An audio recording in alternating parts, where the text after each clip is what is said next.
Brother, wala naman akong God moments. Palagi na lang sad moments. Itong Valentine's Day, huwag kayo mahiya, pakitaas ko ang kamay. Sino sa inyo rito nakatanggap ng bulaklak? Wow, dami. Sino rito nakatanggap ng chocolates? Yan. Gifts. Sino rito may date nung Valentine's Day? Yan. Alam niyo tayo mga may date? Nung Valentine's Day, ang bati sa atin, Happy Valentine's Day. Di ba? Happy Hearts Day. Pero yung mga single na walang date, ano ang bati sa kanila? Happy Weekend. Yun lang ang bati. Weekend. Wala masyado. Tsaka nung Valentine's Day, ito ay hindi lang Valentine's Day. This is also Singles Awareness Day. Singles Awareness Day. S-A-D. Sad. Ha?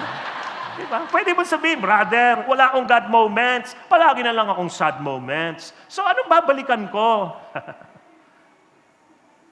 Let me tell you, so that you will open your eyes of faith and see how many God moments you have. This is a book. Sinulat po ng pamangking ko ito, ha? Ang title ay Kape at Mga Pahina.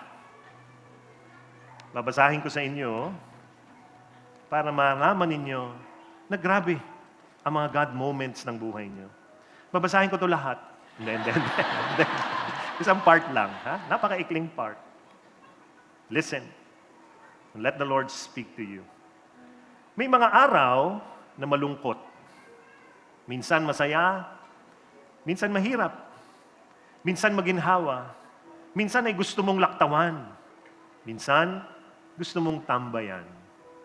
Pero gusto ko sanang ipaalala sa iyo na walang araw ang nasasayang. Walang araw ang nasasayang. Pwede mong sabihin, Lord, wala naman akong God moments. Kasi akala mo, yung God moments mo lang ay pag masaya ka. Akala mo, ang God moments mo lang pag tagumpay ka. Pag nakuha mo yung panalangin mo, hawak mo na yung pangarap mo, akala mo yun lang ang God moments of your life. Pag malungkot, hindi siya God moments. Lungkot eh. Let me explain to you the point. May mga araw na malungkot.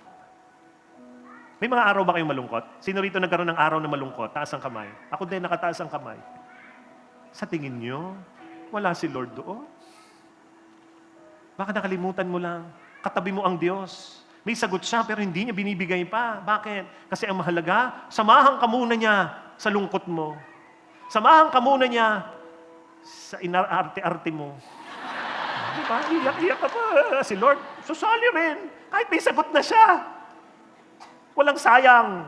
Kasi may God moment. Minsan masaya. Ay, kitang-kita mo si Lord dyan. Ang saya eh. God moment ito eh. Minsan mahirap. Diba? Ang bigat. May responsibilidad ka. Kailangan mong matapos. Ang hirap. Ang hirap ng buhay. Sa tingin niyo, wala si Lord sa hirap? Tingnan niyo ang cross. Look at Jesus on the cross. Ay, hirap na hirap yan. Mahirap kasi iniwan ka ng kaibigan mo. Iniwan ng mga kaibigan si Jesus. Mahirap kasi inaaway ako, wala naman akong ginagawang masama. Walang ginawang masama si Jesus. Pinatay. Kala mo wala siya dun. Minsan maginhawa, ay nakahinga rin. Salamat Lord. God moments ito. Pero alam nyo, minsan, ay gusto mong laktawan yung araw mo. Bakit? Di maganda nangyayari. Gusto mong, sana bumilis na ito. Sana matapos na. Kaya lang, napansin nyo, kung saan yung masakit na araw, yun pa yung mabagal. Di ba? Parang ang bagal. Sana tapos na. Bakit? Ba't ganun? Parang ang tagal ng oras. Sa tingin nyo, wala si Lord doon. Kasama nyo siya doon. Palagi.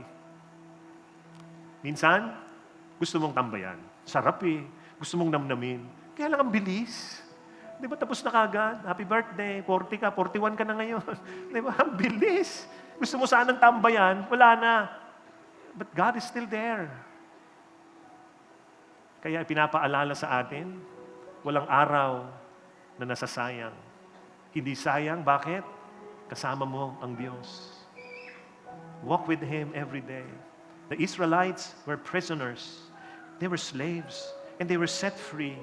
And they stayed in the wilderness. Alam niyo ginawa nila sa wilderness? Kung ano-anong kasalanan. But God was still there. Nung nakapasok na sila sa lupang pangako, ang dami nilang kalaban. God was still there. Always. Walang sayang na araw. Sasamahan ka ng Diyos. Rewatch your God moments so that you will realize that God was always there.